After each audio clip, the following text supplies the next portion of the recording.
사랑합니다. 야고보서 2장 1절부터 오늘 본문 13절까지의 가장 중요한 핵심적인 내용은 관계입니다. 교회 생활을 할 때 우리 모두에게는 관계가 너무나도 중요합니다. 전도할 때도 관계가 잘 이루어져야 되고, 신앙 성장을 해나갈 때도 우리가 동력자들끼리 서로 관계를 잘 해나가야 합니다. 야고보는 이 관계에 대해서 이야기를 합니다. 특별히 교회를 빗대어서 오늘 말하고 있습니다. 이때 당시 사람들은 가난하고 어려운 사람들을 잘 돌보지 않았던 것 같습니다. 그래서 교회에서도 그 사람들이 올 때 차별하는 모습을 이 야고보는 이야기합니다. 더 나아가서 부자들이 교회에 오게 되면 오히려 그 사람들에게 잘 보이고 그 사람들을 떠받드는 모습을 지적하는 것이 바로 오늘 본문입니다. 이 야고보가 지적하는 그 행동들을 본 사람들은, 그 사람들은 결국 신앙이 없어지고 그들은 실수하고 하나님 나라를 상속받지 못한다고 오늘 기록하고 있습니다. 우리 일상교회 성도님들은 이러한 실수하지 않기 원합니다. 오히려 오늘 야고보가 말하는 이 최고의 법, 사랑을 실천하는 우리 모든 성도님들 되었으면 좋겠습니다. 그렇다면 최고의 법은 무엇일까요? 제가 모르고 말했는데요. 하나님 사랑, 바로 이웃 사랑입니다. 우리는 이 최고의 법을 따라 살아가야 합니다. 아마 여기 주일 저녁 예배 나오신 분들은 누구보다도 하나님 사랑하는 것을 잘하고 계실 것입니다. 예배 생활하는 것, 봉사의 자리 지키는 것, 헌금하고 기도 생활하고 말씀 보는 일에 누구보다도 최선을 다하고 계실 것입니다. 그런데 우리는 하나님 사랑, 바로 그 옆에 있는 이웃 사랑을 놓치고 있을 때가 많이 있습니다. 하나님 사랑하는 방법은 우리가 애를 쓰면서 내 신앙 성장하는데 힘을 다하고 있지만, 이웃을 사랑하고 이웃을 향해 돕고 베푸는 것들을 우리가 하지 못할 때가 많다는 것입니다. 그렇게 하지 못할 때 하나님이 말씀하시는 것이 있습니다. 요한일서의 말씀을 보겠습니다. 누구든지 스스로 경건하다 생각하며 자기 열을 요한일서 4장 20절 22절 제가 읽겠습니다. 누구든지 하나님을 사랑하노라 하고 그 형제를 미워하면 이는 거짓말하는 자니, 보는 바 그 형제를 사랑하지 아니하는 자는 보지 못하는 바 하나님을 사랑할 수 없느니라. 하나님을 사랑하는 모습들이 나타나는데요, 이웃을 사랑하지 못한다면 그것은 하나님이 사랑하지 않는 것이라고 이야기합니다. 그리고 그것은 하나님을 사랑할 수 없는 것이라고 이야기합니다. 뒤에 구절에 우리가 이 계명을 주께 받았나니 하나님을 사랑하는 자는 또한 그 형제를 사랑할 자니라. 하나님을 사랑하는 자는 형제도 사랑할 수 있다고 하나님을 말씀하는 것입니다. 다시 말해서 우리가 하나님을 사랑한다면, 우리가 정말 하나님 앞에서 우리가 순종하고 하나님이 시키시는 일들을 다 한다면 형제를 사랑하는 일 또한 우리가 반드시 해야 한다는 것입니다. 하나님을 사랑하는 자는 분명히 형제도 사랑하는 줄 아는 자라고 말씀하시면서 우리에게 이 모습이 나타나야 한다고 다시 한번 이야기하는 것입니다. 이렇게 살지 않는다면 우리는 하나님을 사랑하는 분명 모습은 있는데 그 모양만 남을 가능성이 크게 되는 것입니다. 경건의 모양은 갖추어져 있는데 정말로 하나님을 사랑하지 않을 수도 있다는 것입니다. 그렇기에 오늘 이 야고보가 주는 이 말씀을 통해 하나님 사랑, 이웃 사랑을 실천하는 우리 모두가 되었으면 좋겠습니다. 그리하여 이 사랑을 야고보는 강력하게 얘기합니다. 하나님 사랑, 이웃 사랑, 바로 이것은 최고의 법이라고 이야기하는 것입니다. 우리가 교회 생활하면서 지켜야 하는 가장 큰 최고의 법은 바로 사랑이라는 것을 기억했으면 좋겠습니다. 이런 의미에서 지난 시간에 다뤘던 그 야고보서 앞 본문에 차별하지 말라는 것을 우리는 항상 지켜야 합니다. 나만 하나님을 사랑하는 것이 아닙니다.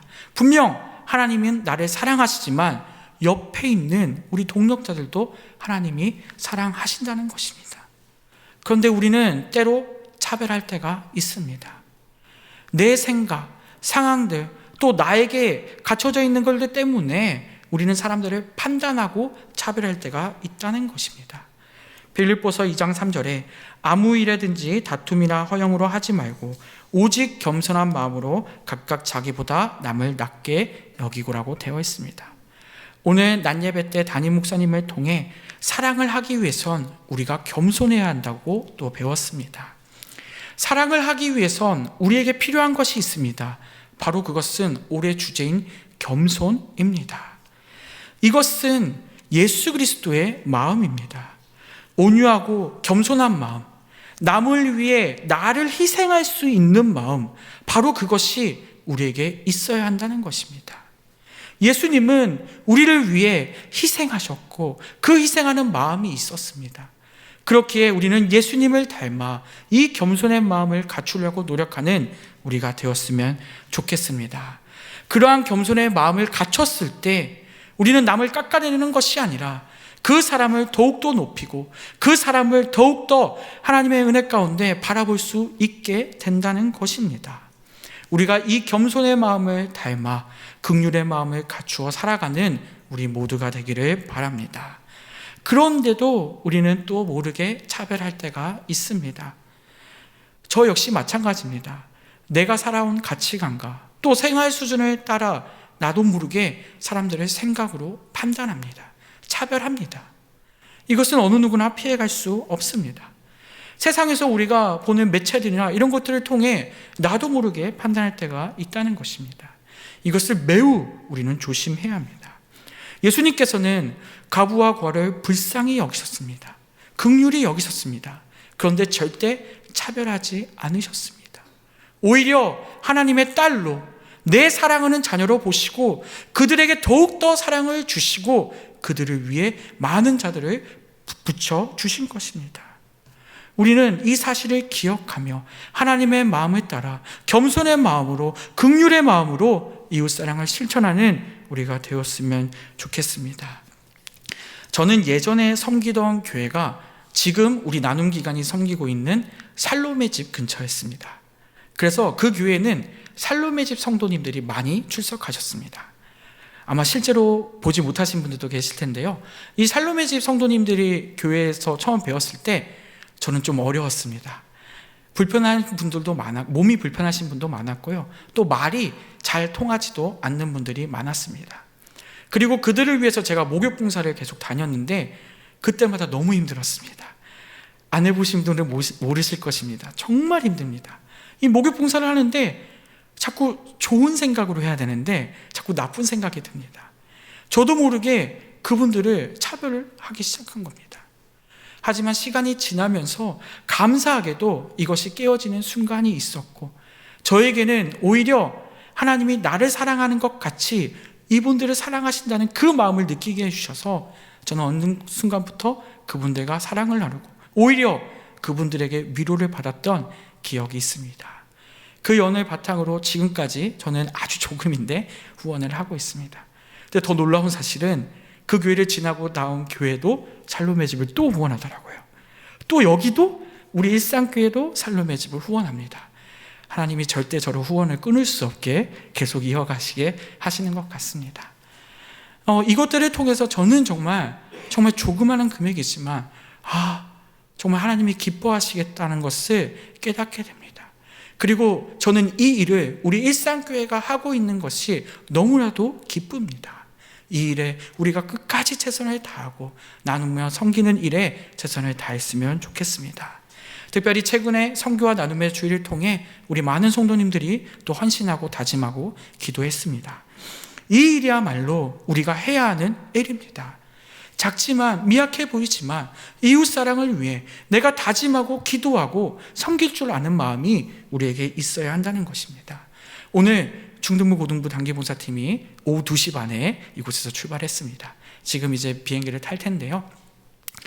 정말 이 일이 귀합니다.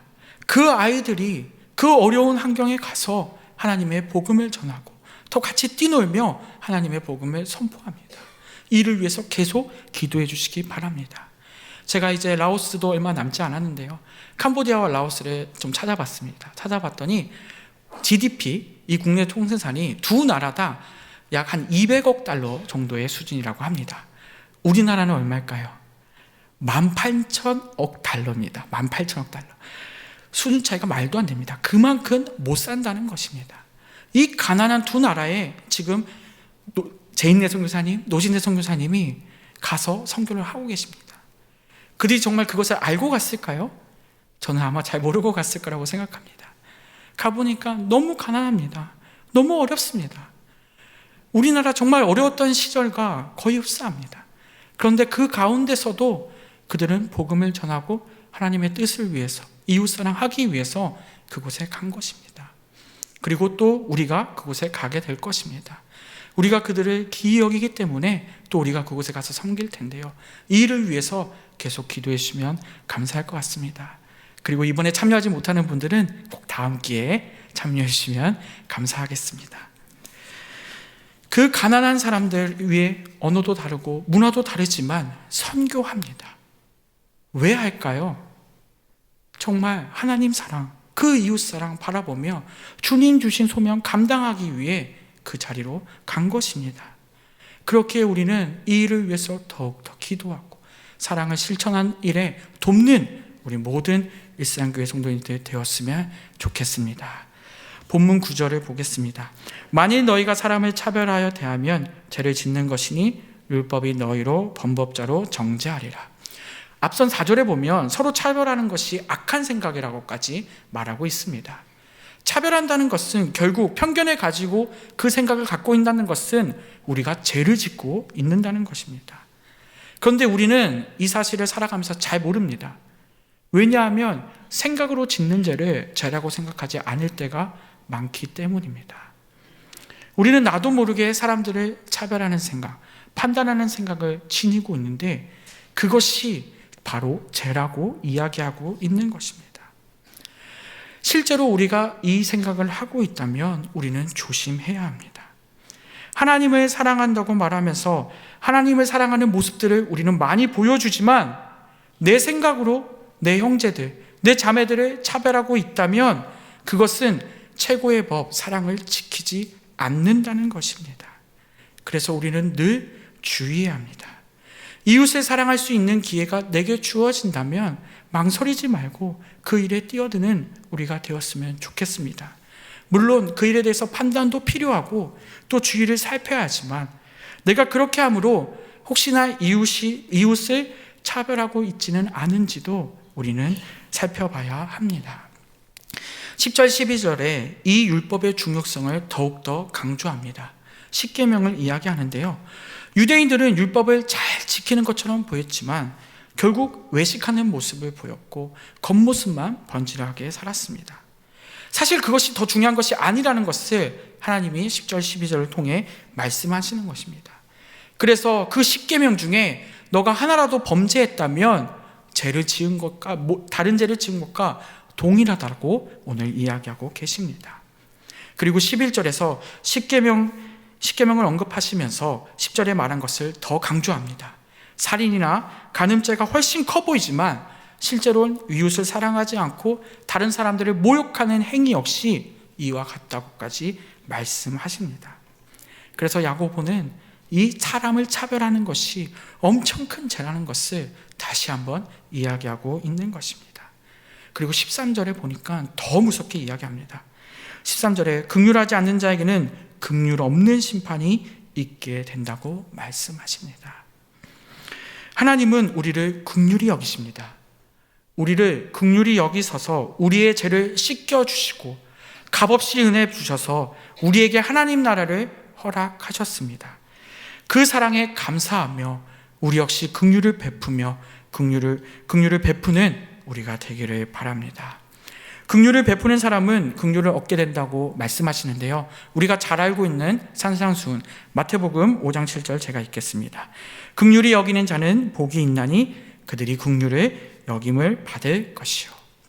이것은 심은 대로 사람이 심은 대로 거두고 행한 대로 갚음을 받는다는 뜻입니다. 거기서 끝이 아니라 13절 하반부에 보면 긍휼을 베푸는 자는 복을 얻기까지 한다고 오늘 기록되어 있습니다. 긍휼히 여길 때 우리가 긍휼히 여김을 받는 것이 끝이 아니라 긍휼에 대해서 더욱더 복을 받게 된다는 것입니다. 그래서 우리는 앞선 12절의 말씀처럼 율법 안에서 자유를 누리며 하나님의 인도하심에 따라 이웃들을 향해 긍휼을 실천하고 긍휼을 베푸는 우리가 되어야 합니다. 우리가 그 긍휼을, 이웃사랑을 실천할 때 우리가 긍휼의 복을 받으시게 될 줄을 믿으시기 바랍니다. 긍휼의 히브리어는 무엇입니까? 바로 헤세드입니다. 변함없는 사랑, 따뜻한 사랑을 말하고 있습니다. 긍휼은 원래 우리에게 있는 마음이 아닙니다. 그렇게 우리는 긍휼을 얻기 위해선 긍휼을 가지고 계신 하나님께 더욱더 엎드려야 합니다. 주님, 나를 불쌍히 여겨주세요. 주여, 나에게 긍휼을 허락해 주세요 라고 말하며 주님을 바라봐야 한다는 것입니다. 그때 하나님이 우리에게 손을 내미시고 우리를 긍휼히 여기실 것입니다. 그리고 우리에게 긍휼한 마음을 주실 것입니다. 하나님께서는 우리를 위해서 자신의 독생자 아들이신 예수 그리스도를 우리를 불쌍히 여기셔 보내주셨습니다. 바로 이것이 헤세드인 것입니다. 하나님이 먼저 나를 불쌍히 여겨주시고 우리에게 헤세드를 베풀어 주셨다는 것입니다. 우리가 이 긍휼 받은 것을 기억하며 정말로 진심으로 우리 안에서 하나님 사랑, 이웃 사랑을 실천하는 우리 성도님들 되시기 바랍니다. 말씀을 맺겠습니다. 사랑하는 성도 여러분, 우리가 사랑하기 위해선 겸손이 필요합니다. 겸손을 얻기 위해선 예수님을 닮아가야 합니다. 또 나를 희생할 줄 아는 마음이 우리에게 있어야 합니다. 이 예수 그리스도의 마음을 본받기 원합니다. 이 마음이 들어온다면 우리의 악한 생각, 사람들을 차별하는 마음들이 다 사라지게 될 것입니다. 오히려 그들을 불쌍히 여길 수 있을 것이고 우리가 긍휼을 베푸는 놀라운 역사가 있게 될 것입니다. 예수님께서 그렇게 하셨고 예수님이 긍휼을 베푸는 우리를 보고 기뻐하실 것입니다. 또 우리가 이렇게 긍휼을 베풀 때 하나님께서 복을 허락하실 것이라고 이야기하십니다.